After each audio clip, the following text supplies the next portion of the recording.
Good morning. It's a beautiful day here.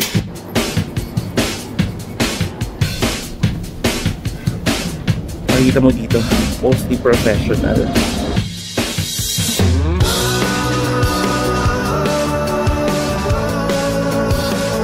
So kakatapos lang namin mag-shop, 750 per room. Third oldest astronomical clock in the world.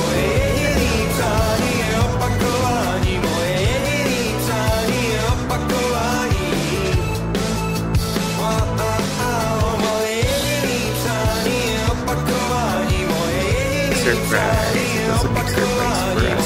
You know, sobrang rewarding. Stop yung dancing houses. Bridge ngayon.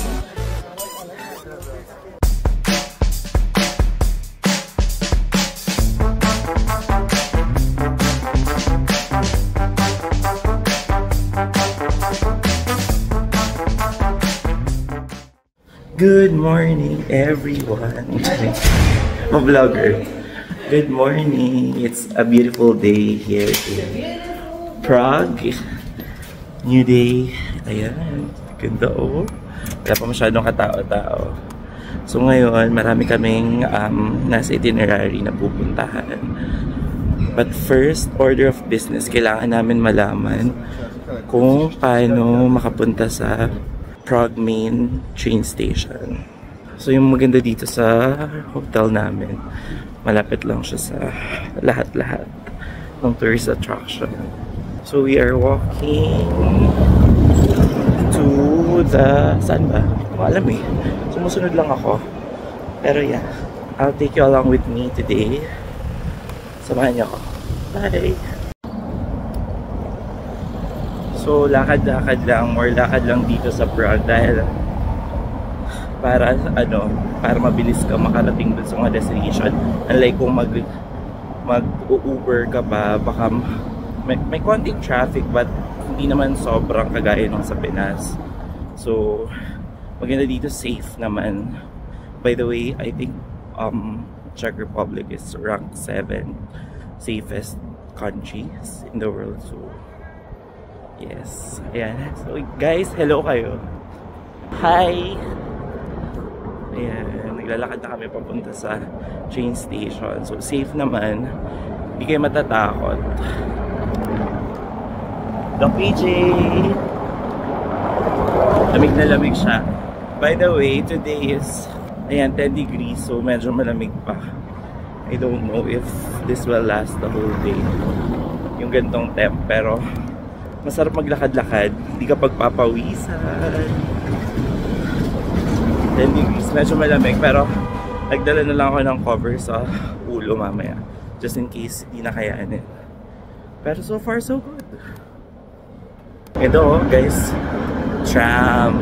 And efficient din yan kung ayaw nyo ma-traffic, kung ayaw nyo mag-taxi or Uber, better take the public transport.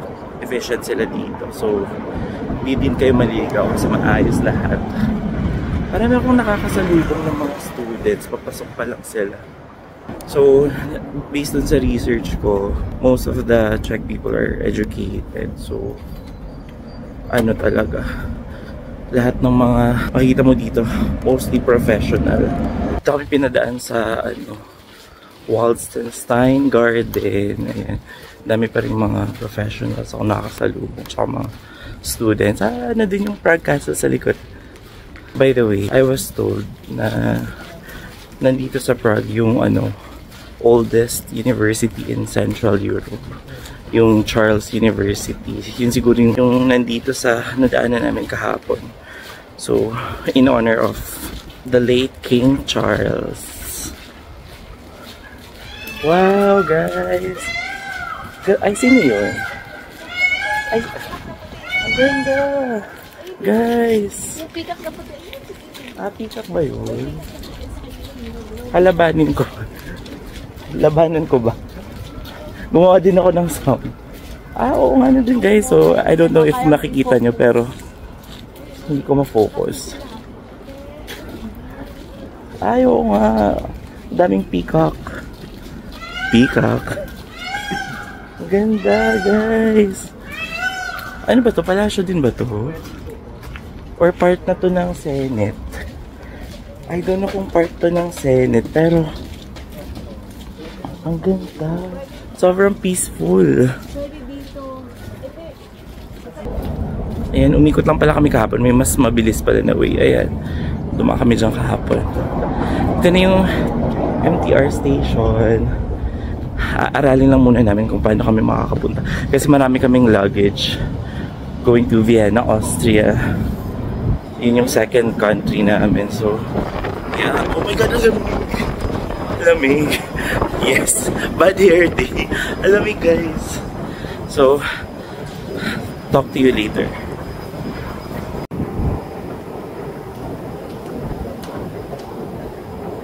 Okay, nandito na kami sa train station. Nasa ilalim, pero sobrang lamig pa din. Akala ko naman iinit na eh. Ganda. Although old na siya, guys, pero nandito pa rin yung charm ng Eurail. Yan, so yan, para meron kayong idea, yan yung metro line dito sa Czech Republic. Ayan, bumibili si Doc PJ ng one-day pass. Ay, ate. Mali yung sa umpisa. 24 hours, so 24 hours. Let's get to 24 hours. Ayan, bumibili lang kami ng train ticket. So, 24 hours na yung kukunin namin para medyo tipid na siya. So, we just got our tickets.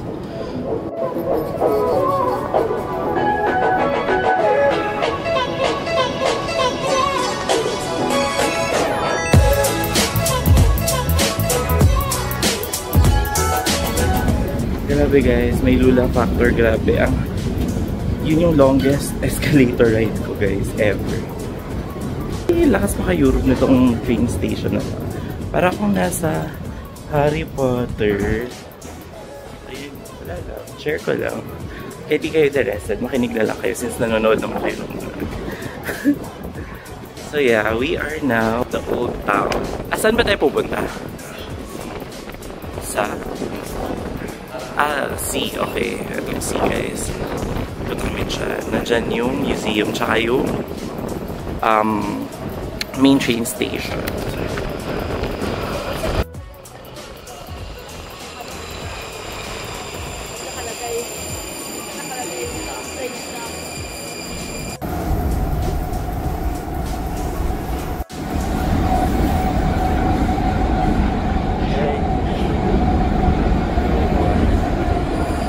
Punta na kami ngayon sa main station.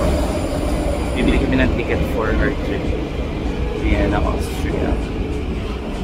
Para di na kami magmamadali. Mag-chismisan mo kami ni Ate. Ayan. Pwede rin yung mamagirap ko sa ganun. Nalalaki ba? Di naman nila ako naintindihan. Huwag niyo na ako intindihan. Ako na muna magdadjudge.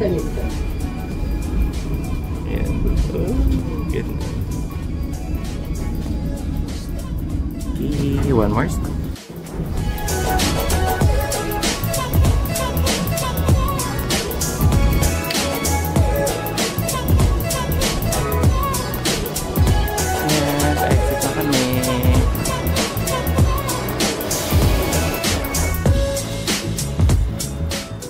Wow, ang lamig. Ang lamig. Yan na yung museum. Yan guys, yung museum nila. Oh, ganda. Ganda niya tingnan kasi tingnan mo mga old structure tapos biglang boom. Diba? Bida-bida. Biglang modern building. Ina-practice na namin yung route namin for tomorrow kasi marami kaming dala-dalang mga luggage para hindi na kami maliligaw. So, one tip yun guys. Kung medyo hindi pa kayo familiar sa isang place, tapos tatawid kayo ng ibang countries dito sa Europe, better i-check nyo na kung saan yung main train station. Tapos syempre, yung mga way papunta doon kasi mahirap na malate sa trip.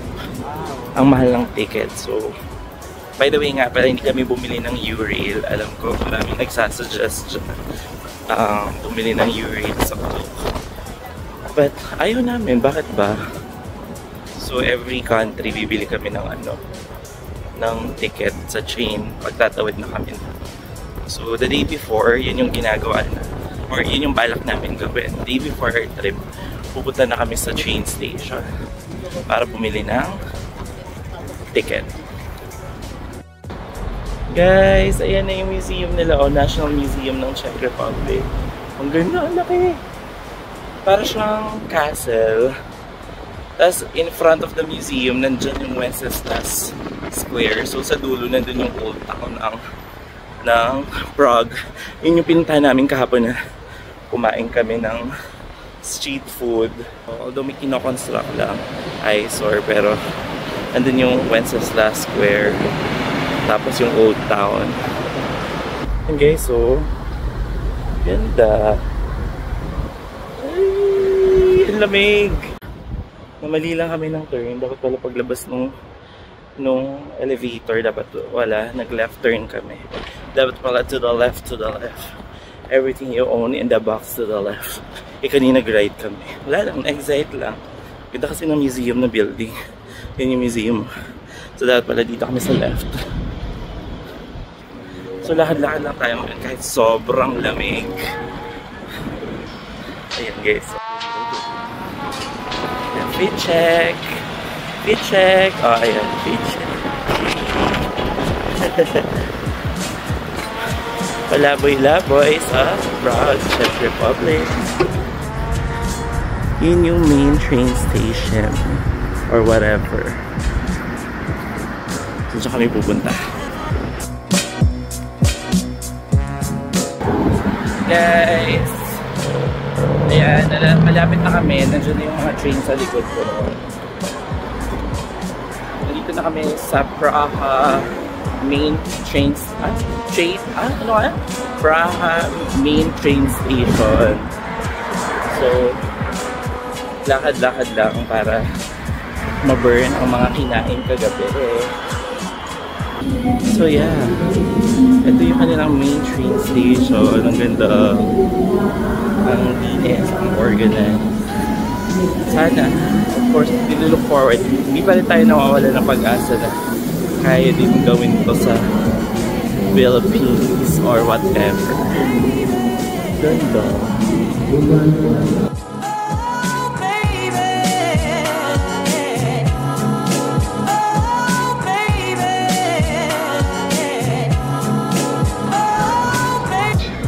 Guys, ang ganda.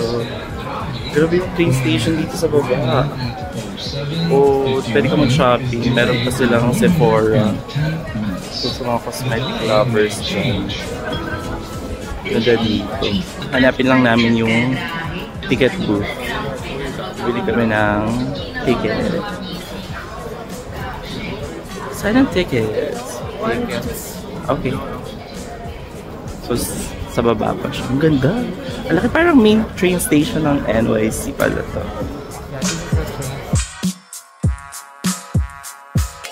Yan, doon na kami sa train station. Na-research namin, nakabili na din kami ng tickets for tomorrow.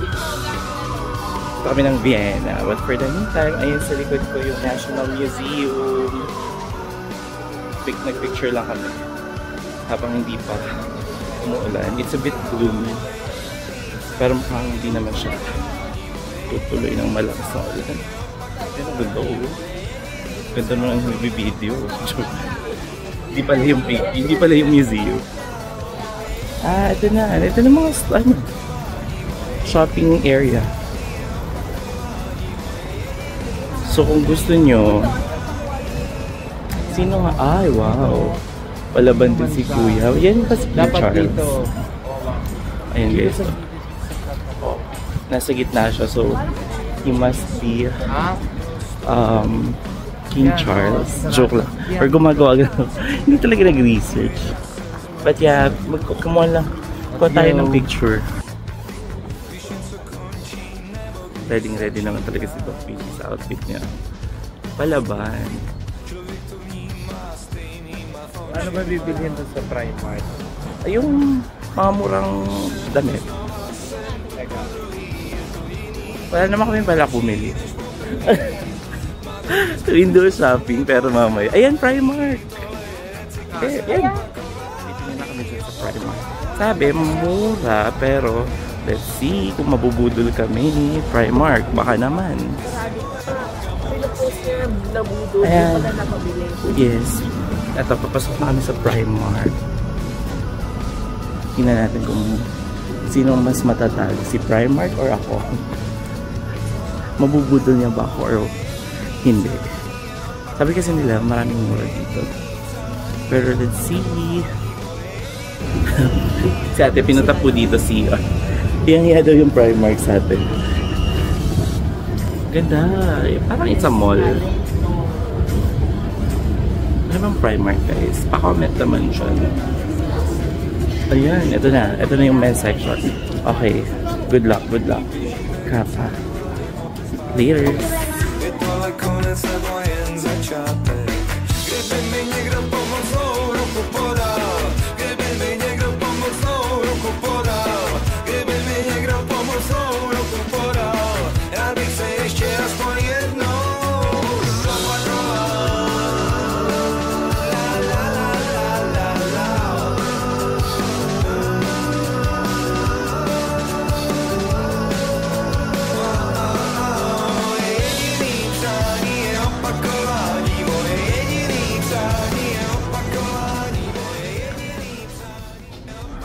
So guys, ito nga, nandito ako ngayon sa loob ng Primark sa men's section.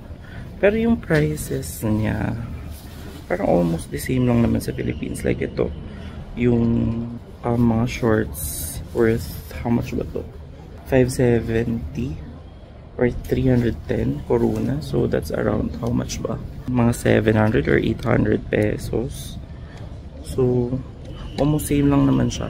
Although magaganda yung mga product nila. Guys, parang mabubudol ako. Ito. 14 euros. Kappa. Kappa shirt. Let me know kung okay sa inyo guys. Send nyo lang sa 2366 yung second. Oh nga, medyo mura-mura nga dito, no? Wait lang guys ha. Magde-decide lang ako kung kukunin ko to. Kappa shirt.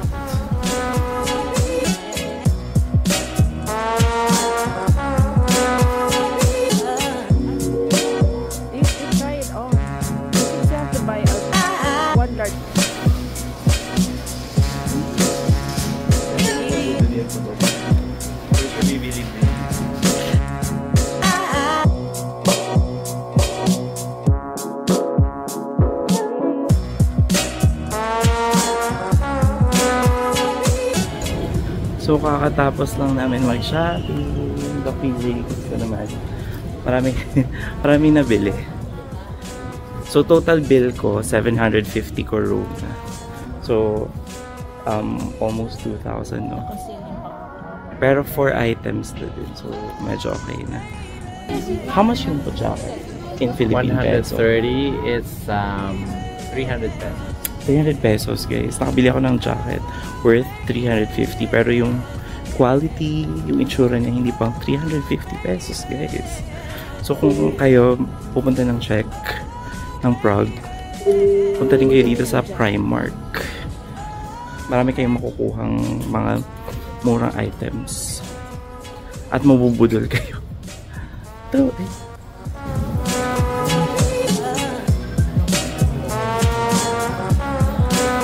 Nakabili na kami ng mga ref magnet.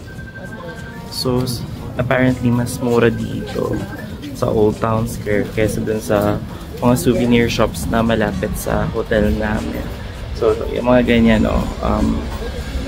that's 79 corona. So, mga around 300 to 350 pesos. So, yan. Mas mura dito, kaya dito na kami bumili.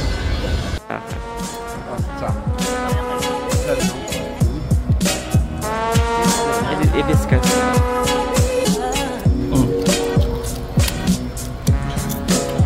Harap. Ayan, yan. Nandito yung museum sa likod. Doon kami galing. Sabi nagsushoot, nagpi-film documentary or... So, So, ang ganda dito guys kasi nandito yung shopping district. Pero hindi siya ganun ka-crowded. So, gusto mag-shopping ba ibang brands nandito na. From high-end to mga mura. Punta na kami ngayon sa astronomical clock. So gusto nyo kumain, marami lang dito. Yan, nakatayo, standing ovation. Pero ang ganda kasi, enjoy nyo yung scenery tsaka at the same time yung weather. Ay, wow! Oh, tingnan mo yung old building. Dito sa Prague, sobrang ma-appreciate mo talaga yung mga old buildings. Parang sa isang street, meron lang isang pabida lang talaga na modern, pero lahat na preserve talaga nila. Tsaka yun nga, yung tatak Prague, diba? Makikita nyo naman yun sa lahat ng mga pictures na yung roof nila. Yung roof nila color red. May masumuro pa pala na bilihan ng pasalubong dito sa market. Grabe, ay, sarap ng mga fruits.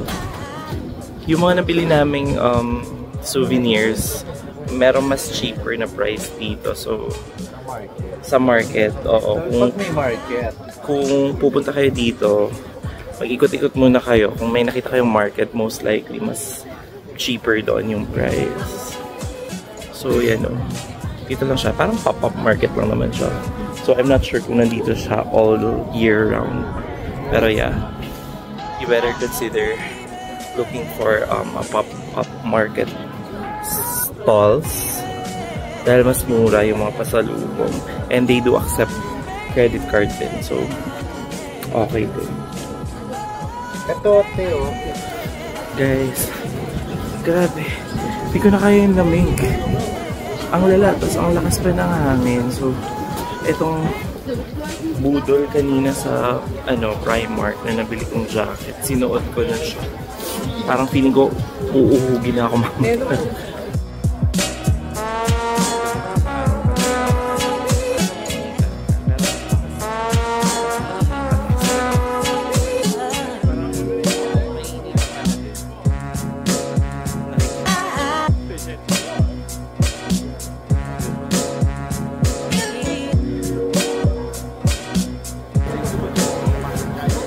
So yun na nga guys, dito sa Prague, Czech Republic. Baka hindi ko pa nakwento sa inyo, dito sa Czech Republic, sila yung mga original Boho people, mga Bohemian. So yung Bohemian region, siya yung western part ng Czech Republic. So sila yung mga artistic, sila yung mga chill, yan, mga Boho. So iba, wala na talaga ako masabi dito sa Czech Republic. And Czech Republic pala guys, sa mga hindi nakakaalam, dati siyang, ang old name niya ay Czechoslovakia. So yung history niya, nagkaroon sila ng separation or nangyari yung separation in 1993. Kaya nagkaroon ng Czech Republic tsaka Slovak Republic. But back then, it was Czechoslovakia.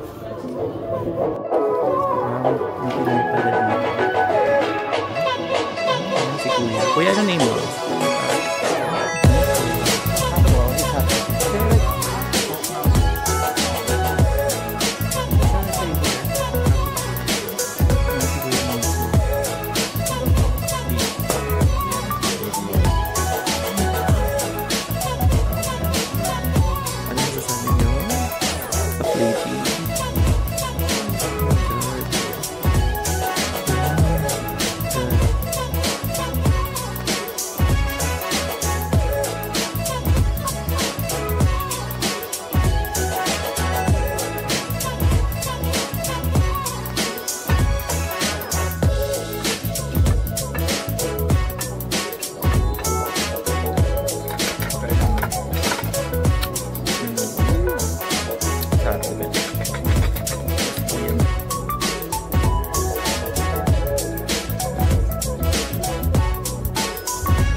Grabe, kakaliw yung CR dito sa restaurant.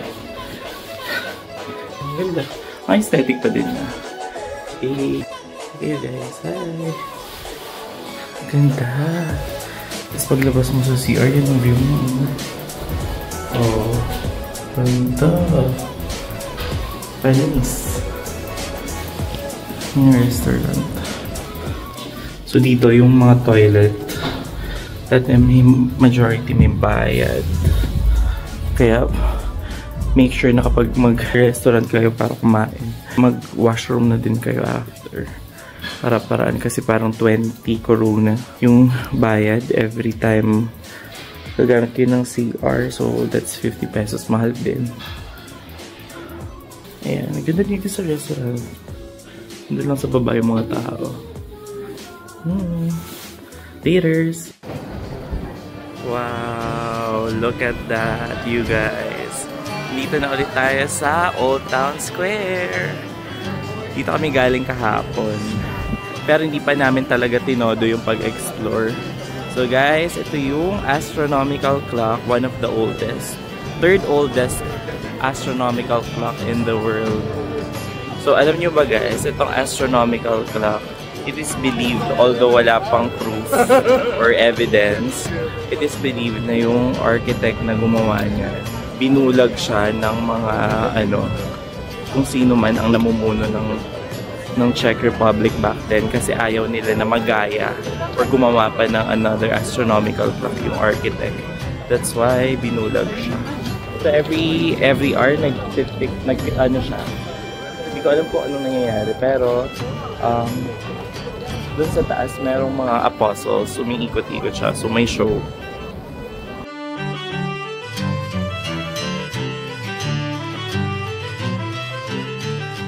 Nakaka-amaze lang kasi back then naisip nila or yung architect na kaya niyang sumakses.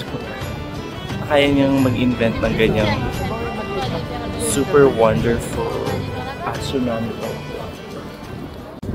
So alam niyo ba guys, ayan si ate, alam niyo ba guys na yung Czech Republic ay may nickname na City of 100 Spires. Bakit ate? Why? Kasi dito pinanganak si Britney Spears. Spires! Ang wali. Ito yung hometown niya. Di mo alam yun. Ako naka-discover nun.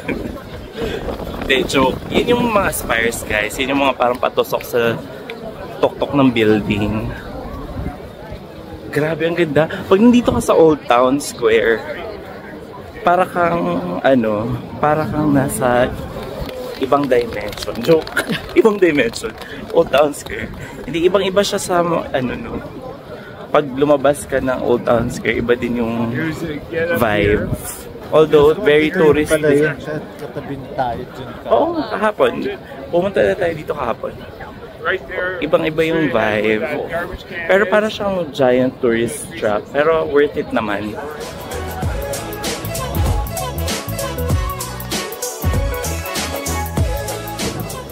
So, ito yung statue ni King Charles. Ayan. King Charles. Although ngayon, wala nang monarchy dito.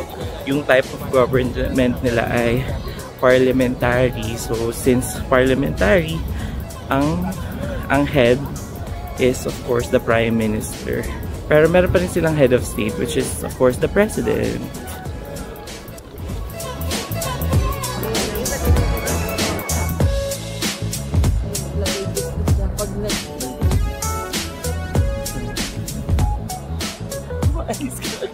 Ay, saan ba yun?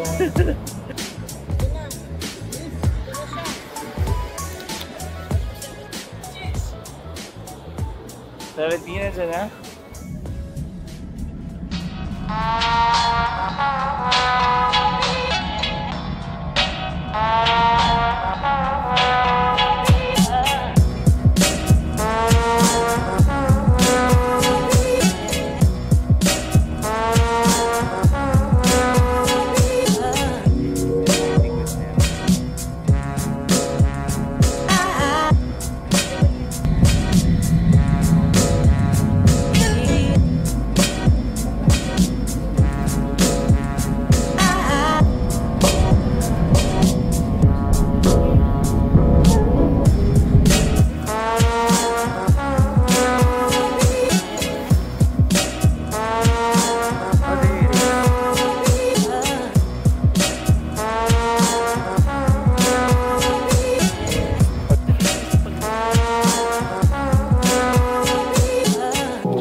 picture na.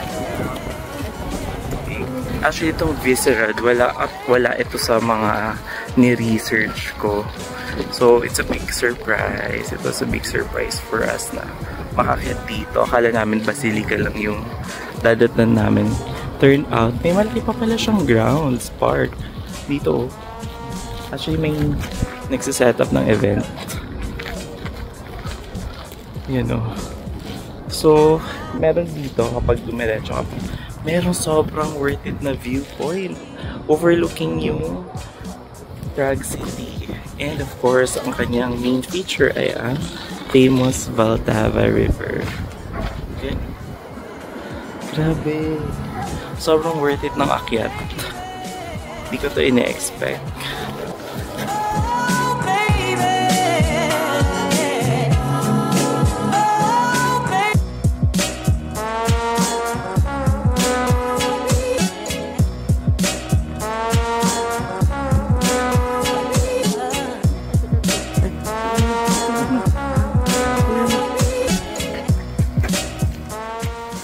Worth it yung akyat namin dito sa Viscera. Napaka-relaxing. Puro greeneries pa. Ayan o. So, include this in your itinerary when you come here to Prague. Pababa na kami after magpahinga ng konti. Tapos, one last stop, yung dancing houses. Yung maganda dito sa Viscera, pag umakyat kayo, although mataas, matarik, pero yung view mo naman, ayun o, sobrang rewarding. Saka maganda ngayon kasi malamig. Hindi kayo pagpapawis.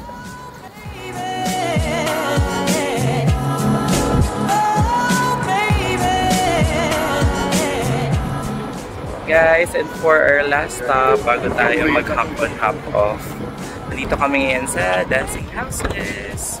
Ayan, luma siyang building.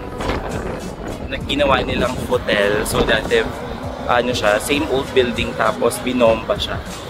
So, yan, ginawa siyang dancing houses. Para siyang magkayakap, nagsasayaw. Yeah!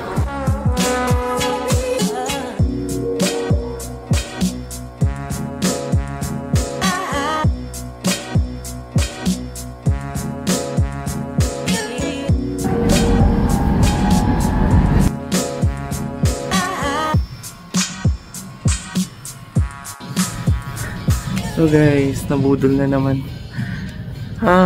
Nandito kami ngayon sa half price.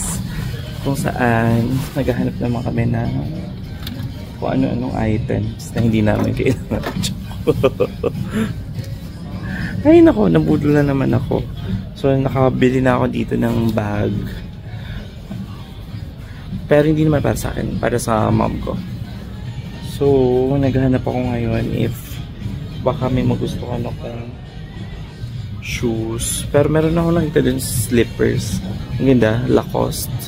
So, maganda dito kasi half price na lang talaga true to its name. So, marami kayong pwedeng pagpilian dito. Tsaka Calvin Klein. So, for example, ito. Calvin Klein. So, ano na lang siya? 3,000 corona.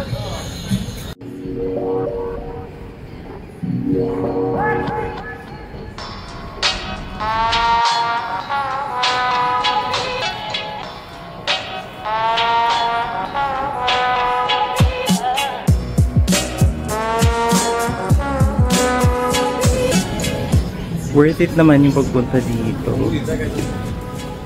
For example, ay, ganda nito, Calvin Klein. Pwede. Para kay mother. 1.5. Not bad. Ang mumura nga dito, mamimili ka lang talaga kasi syempre, yung iba hindi ka naman familiar sa ibang brand. Kaya tayo.